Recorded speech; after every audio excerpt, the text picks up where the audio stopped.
আসসালামু আলাইকুম।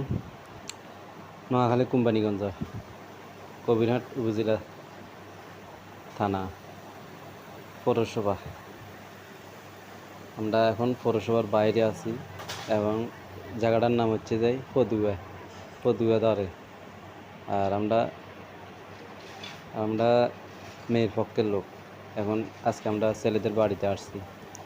ওই আসলে এদের ফতুয়া জায়গাটা আসলে এলাকাটা অনেক সুন্দর, দেখতেও সুন্দর লাগে। আর ওদের চারোপাশে মুরগির ফার্ম আর ফজেটও আছে, পাশাপাশি মুরগির ফার্ম আছে।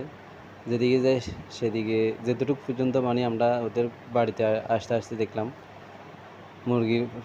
মুরগির ফার্ম আর ফজেট চারপাশে। আর ওদের এলাকাটা অনেক সুন্দর, গ্রাম সাইড, একেবারে গ্রাম সাইড। তো আসি এর আসলে মন শান্তি গেল। তো ঠিক আছে, ভালো থাকেন।